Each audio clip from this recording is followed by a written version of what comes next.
Friends, I passed by those candles. I was wondering that if I ever lighted them, that I could play like Liberace.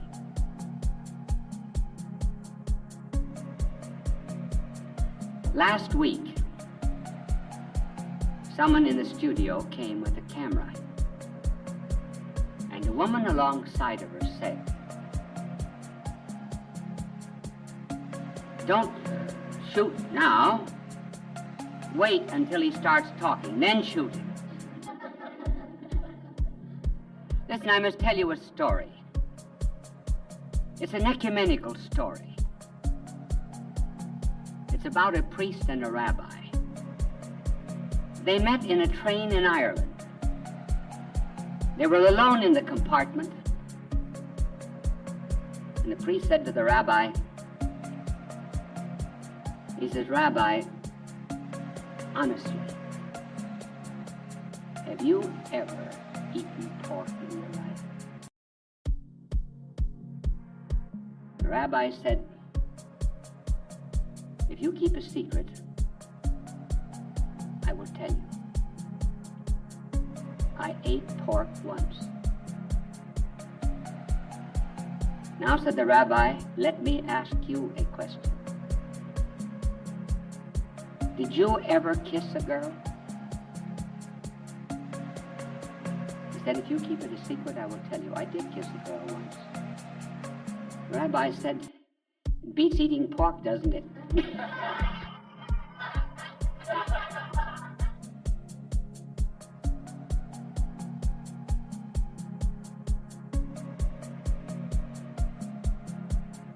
Those are the kind of stories you can tell about religions that doesn't get anybody into trouble.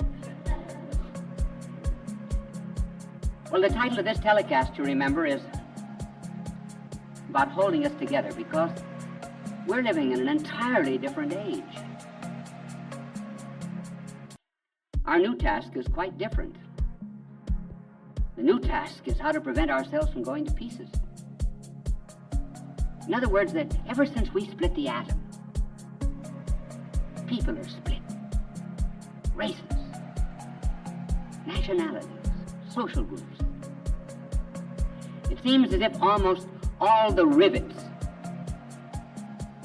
have fallen apart in the skyscraper of our civilization.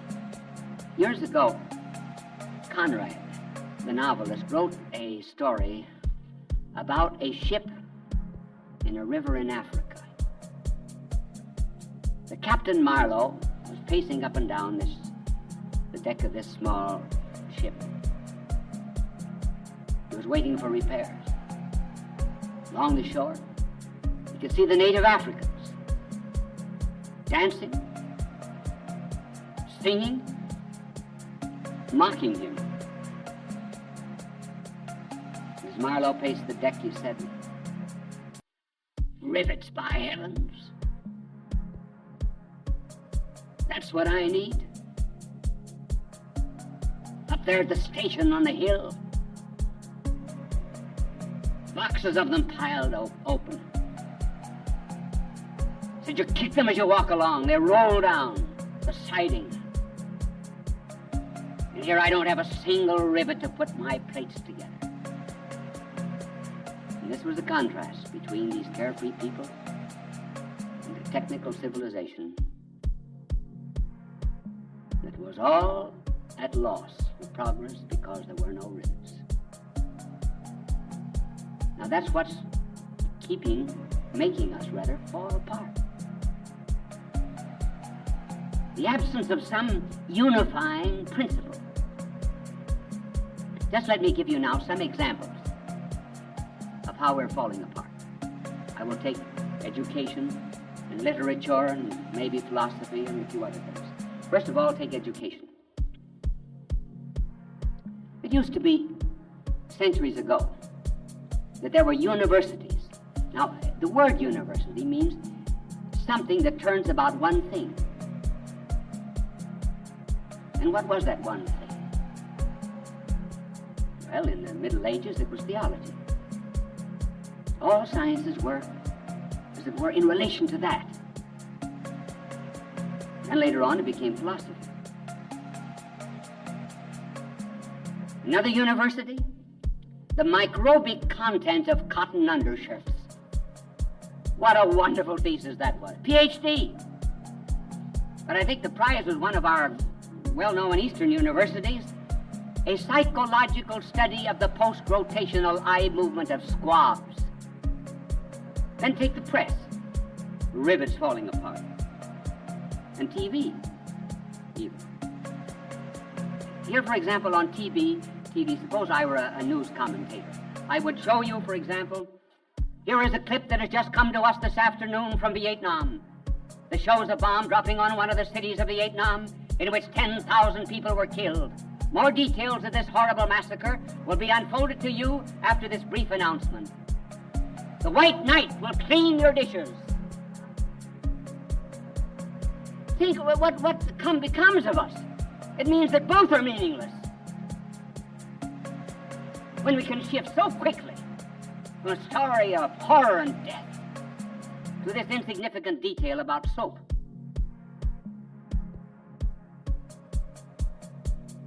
Then the press is interested in getting your opinion and yours, everybody's opinion.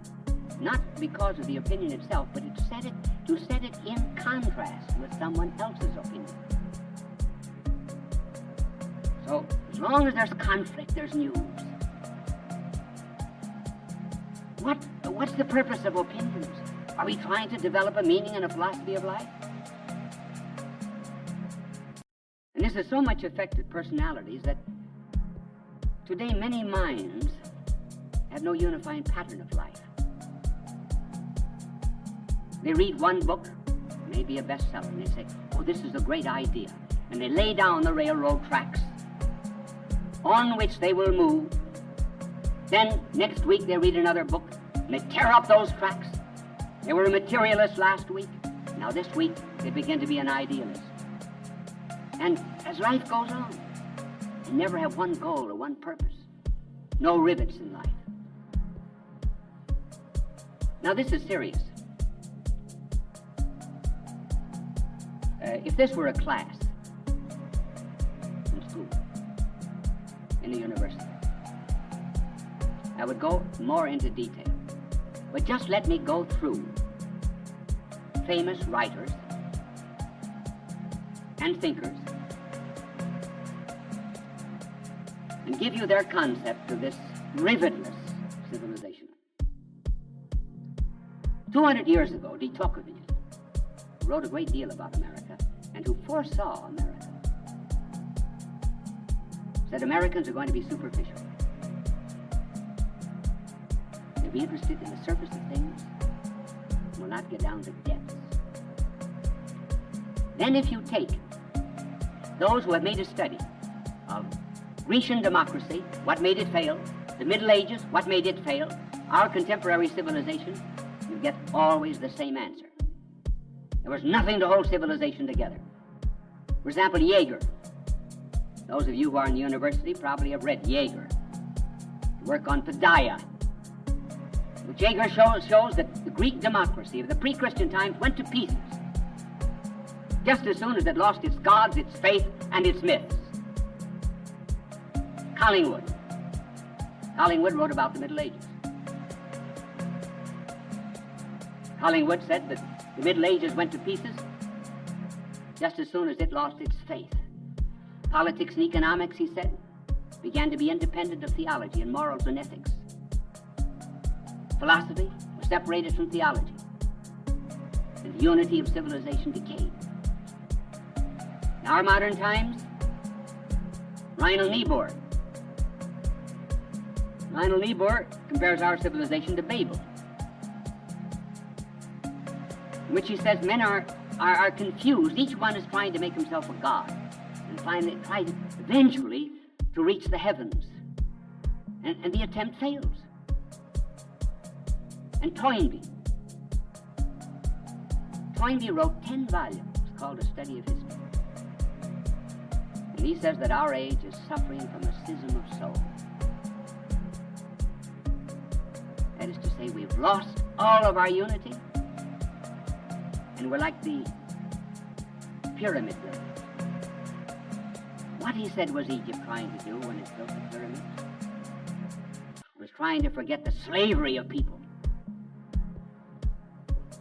And so upon all of that forced labor was erected this monument to resist decay, and it became the very basis of decay itself. I wonder, going to the moon, $77 billion a year in preparation for war is not another bagel.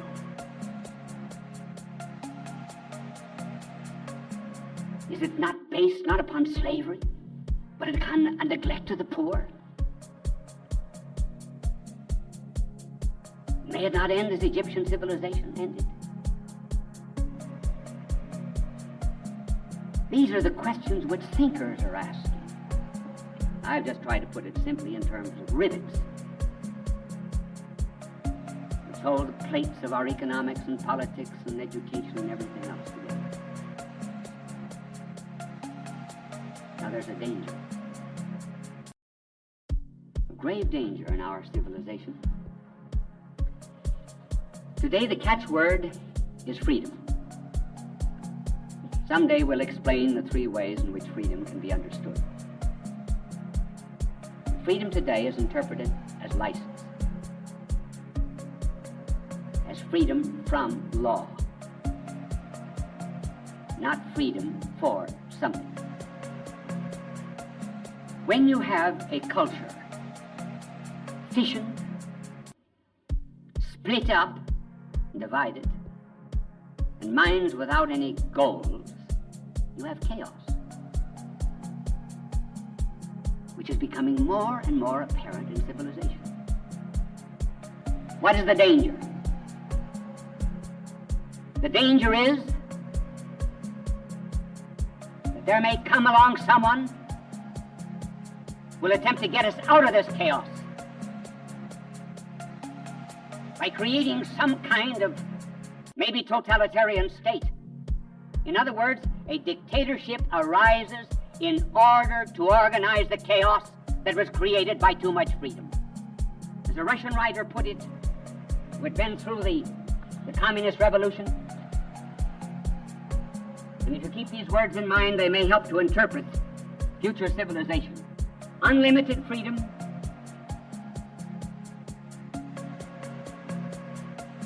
leads to unlimited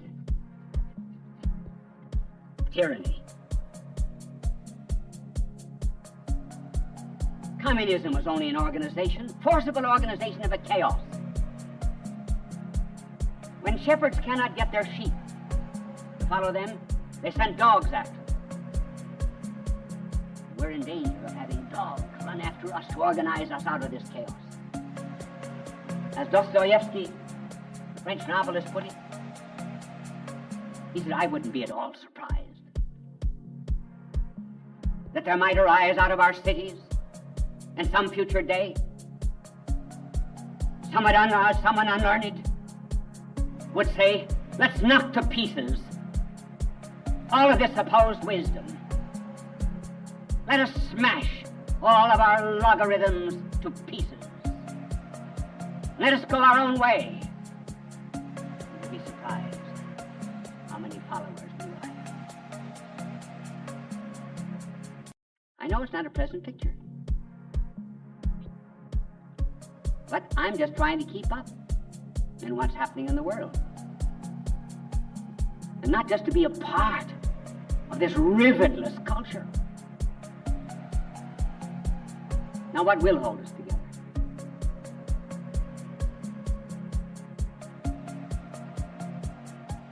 Knowledge? No, not knowledge alone.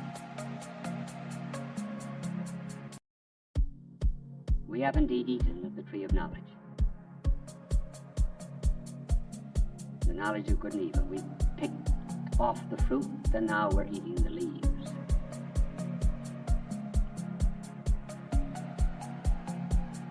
And knowledge, anyway, when it's about things above, always demands that we break up those noble things to fit our poor intelligences. What can unify civilization? Love. Oh, yes, but how that word is misused. The Greeks had 4 words for love. 4. Believe me, when we say the Greeks had a word for it, they did. Someday I may give a telecast on those 4 words. But today, we have only 1 word for love.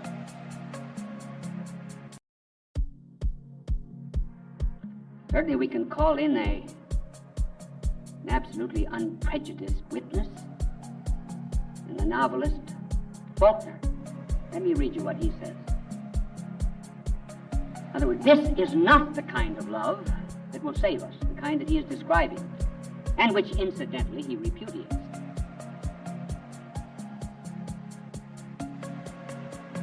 He says, love if you will,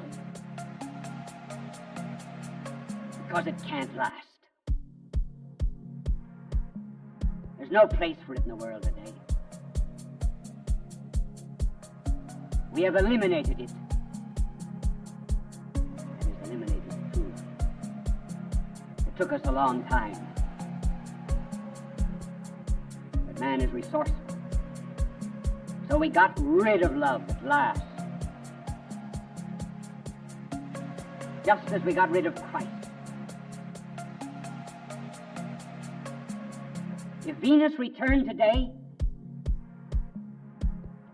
or if Jesus returned today, we would crucify him quick in our defense. If Venus returned, he would be a soiled man in a subway lavatory with a palm full of dirty French postcards.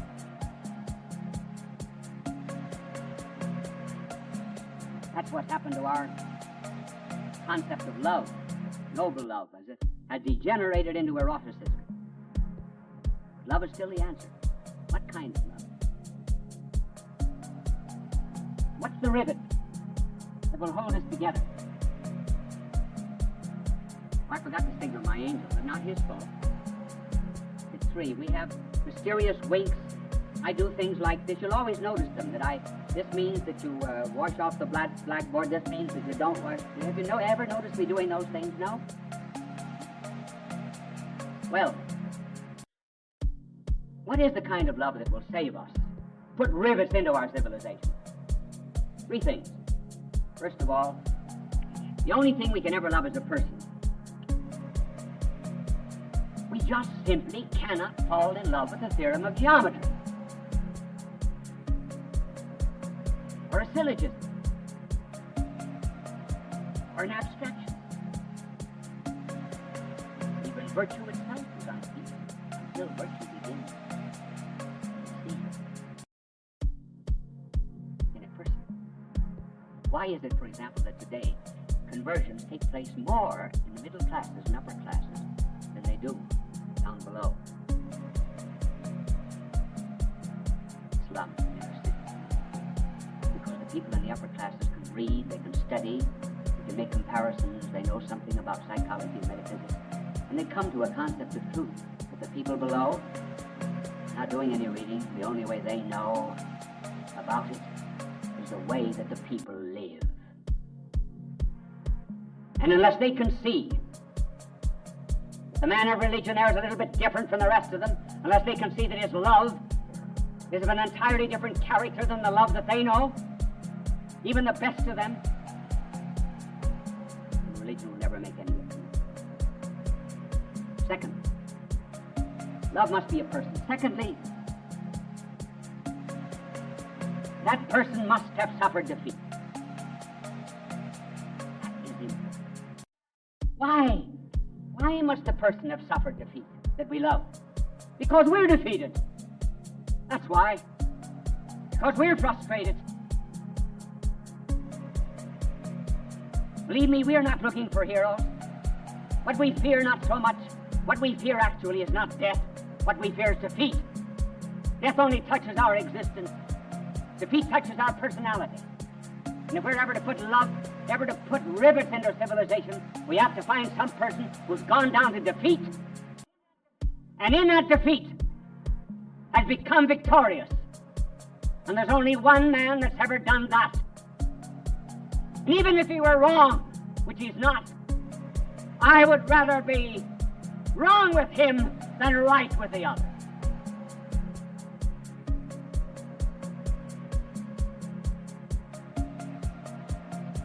The sea is calm tonight. The tide is full. The moon lies fair upon the straits.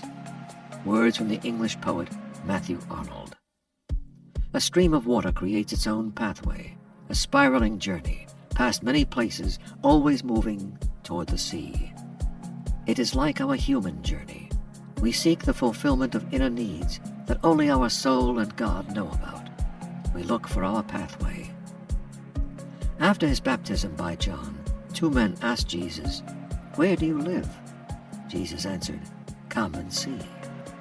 It is an invitation that we should accept. It is a direction along our pathway. People of all faiths recognize Bishop Fulton J. Sheen as one of the greatest communicators of the 20th century. He was born in El Paso, Illinois, in May of 1896. As a young boy, he knew he wanted to be a priest. He served as an altar boy at St. Mary's Cathedral in Peoria, Illinois. At St. Viator College, his education and debating skills taught him the skills he used throughout his life. His unique ability at being natural and at ease in front of any audience was noted early in his ministry. He was ordained in 1919 and went on to become one of the best-known and greatly loved priests in church history. He wrote 96 books and hundreds of articles and columns. He broadcast numerous radio and TV programs. People from all faiths watched him on television because he spoke to every man. They always waited with joy for his goodbye, his blessing, "God love you." It continues to give us joy and memories. Bye now, and God love you. Bishop Fulton J. Sheen went to be with the Lord in December of 1979. Fulton J. Sheen, requiescat in pace.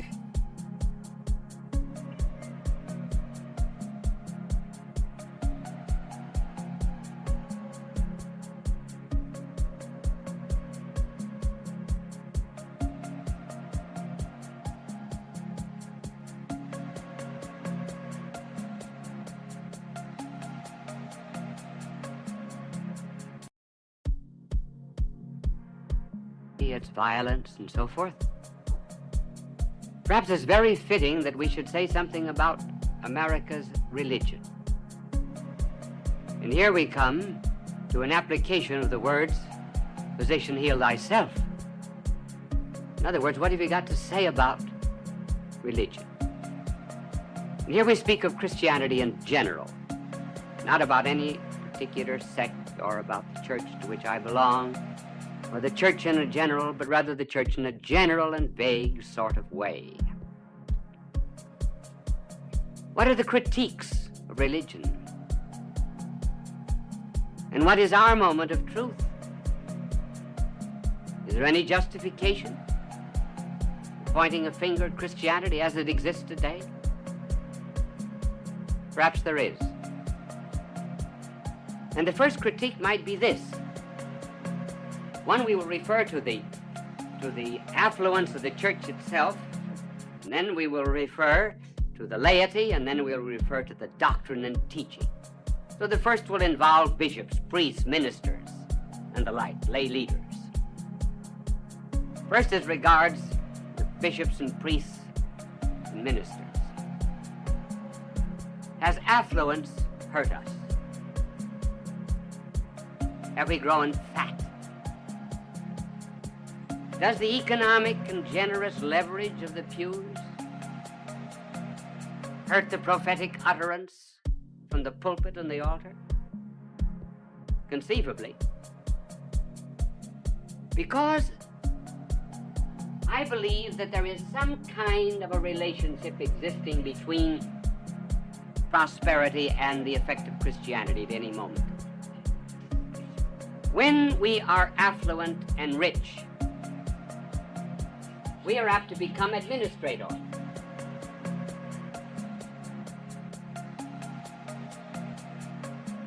That for times of prosperity. But in times of adversity, we're more apt to become shepherds. In times of prosperity, we become very much concerned with mortar and building. We make use of all the resources that we have, generally for ourselves, translate them into building, and that emphasis could hurt the stress on mortals, on human beings. In the early church, remember the apostles said we can't be busying ourselves with tables, with administration. So they found 7 administrators to take over the work in order that they could preach. Administrators today in Christianity sit at desks. And I wonder if about 60% of that work could not be done better by laity.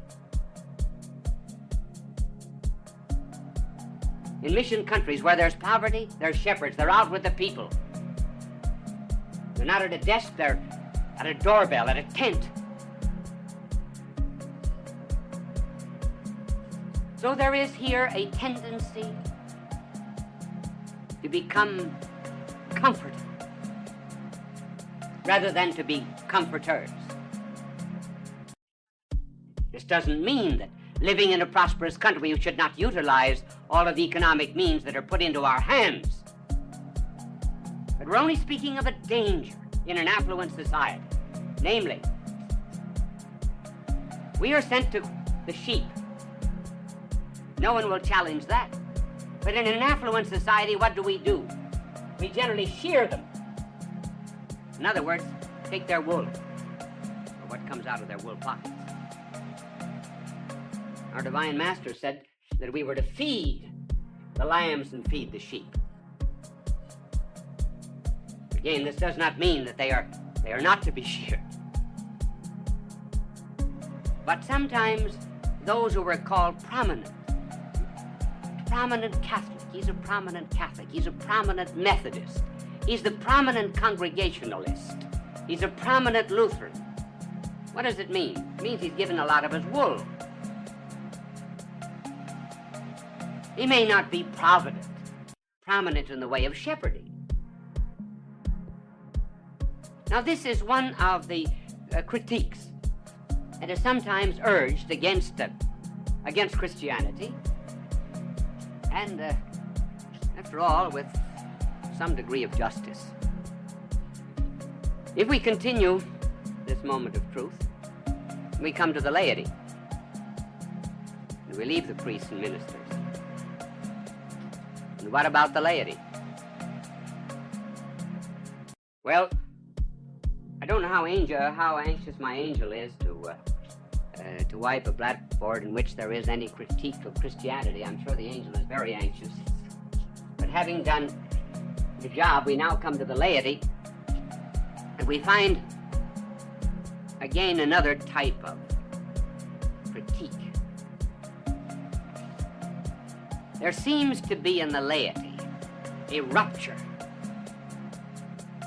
a division between their religion and life itself. Between the church to which they move on Sunday and the secular life in which they move 6 days of the week. Now, certainly, there is not to be as much time spent in a church as in the secular order. Here we're speaking of the spirit. Let us put it this way. If you sat down at table with 12 people, or rather you watched 12 people at table, 3 of them were professedly Christian.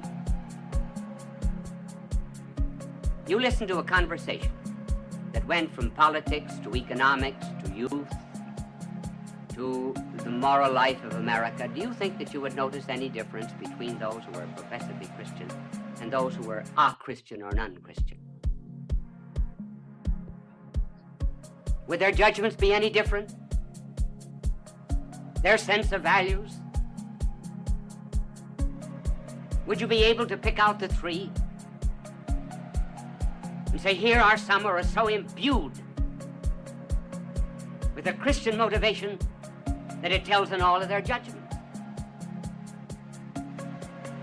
We cannot always tell.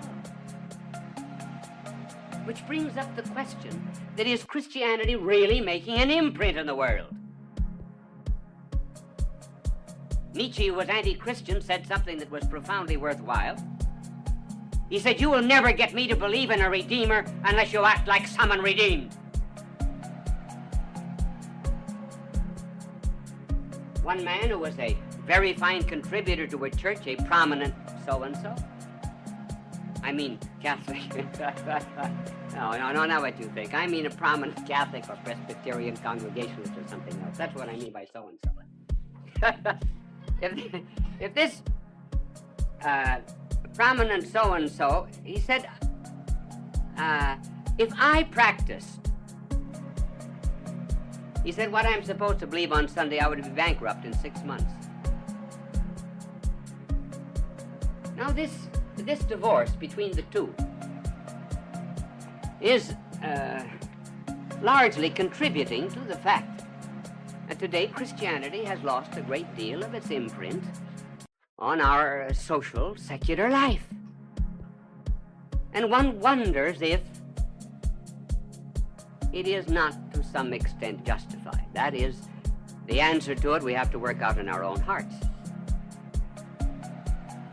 Now we've spoken of the moment of truth for bishops, priests, and ministers, then for the laity. Now about the doctrine. How about Christian doctrine? Here again, there seems to be a divorce between two things that should very much be united. And this critique is basic and fundamental. If there are two things that are ever to be kept together,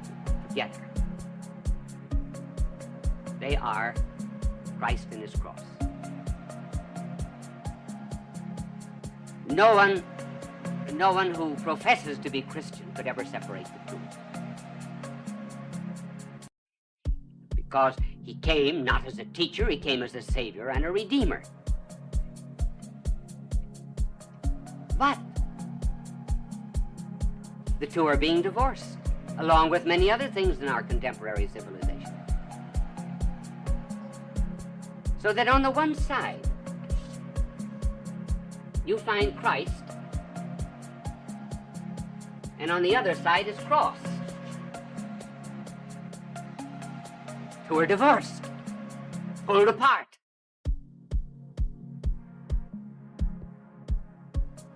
Who picks up Christ? Our so-called Western Christian civilization. And so they present a Christ who would never drive buyers and sellers out of a temple because they prostituted it with their commerce. The Christ who would mouth pious beatitudes on a mount. The Christ whose lips would never say anything against divorce. And whose lips would never be stained by mention of the word hell. The Christ without his cross that would pat little children on the head. And would tell very interesting stories that might or might not be true. And the Christ who might get into difficulty with civil authorities, simply because he was preaching some kind of ethical culture. That's the Christ of much of our Western Christian civilization. Who picks up the cross in the world? I mean, Soviet Union has picked it up. Cross stands for restraint, discipline, dedication, concentration to a common cause. It stands for some kind of fire and zeal which will sweep over the world. It stands for the hard things. It stands for the vertical line of pleasure being contradicted by some kind of self-negation, for a good outside of self.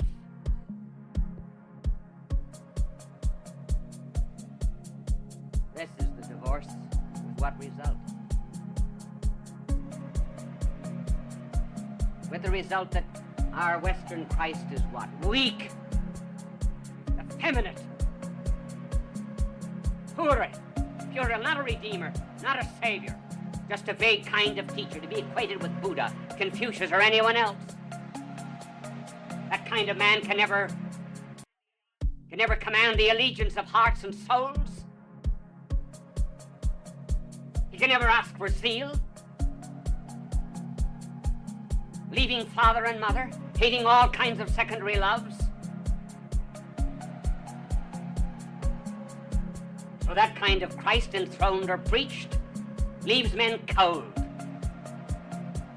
And this cross without a Christ has its difficulties too, just as the Christ without his cross. This kind of a cross leads to what? To concentration camps, to dictatorships, to tyranny, to the suppression of individual freedom, to the making of anthills, in which mortals become just like grapes crushed in a great vat of a state.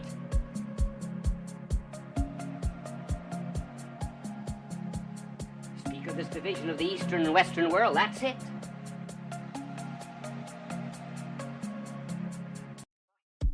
Which is going to win from the point of view of zeal? This is not. If either one of them will win, it will be this one. And it's very likely that this kind of a cross will find the Christ before this kind of a Christ finds the cross.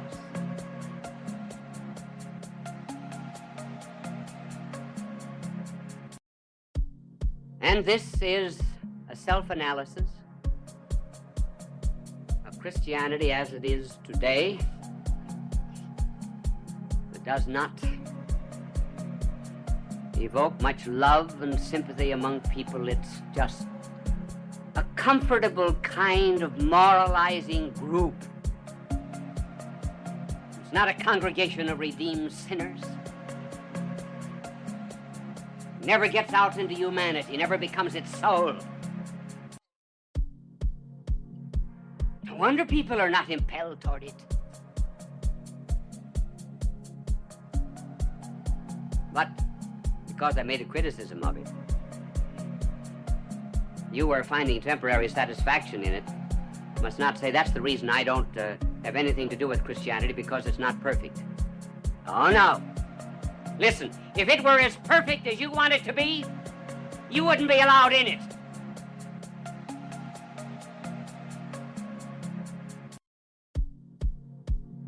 It's only because it's imperfect it has a place for you and me.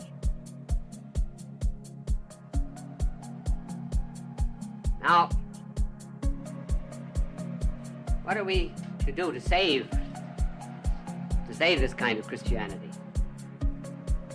Well, one thing we have to realize, that any forward movement that will save society is never a movement of masses. Never. It is a movement only of a creative minority.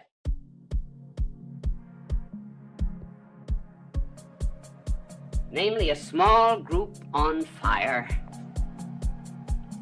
which is capable of, to change the figure of speech, being the leaven and the mass of dough. Being the salt of the earth, small in proportion to that which is salted. The meat people, the masses, they are not the salt, they're the honey. They only want honey. And see how communism came into power. Marx, who was the intellectual founder of communism, said that communism would come into being through the mass movement of the workers. Marx was wrong. And there came a turning point in Marxism where Lenin changed it. One of the most important meetings that communism ever had. And in the changing of these meetings and the change of the philosophy of Marxism, this is what Lenin insisted upon.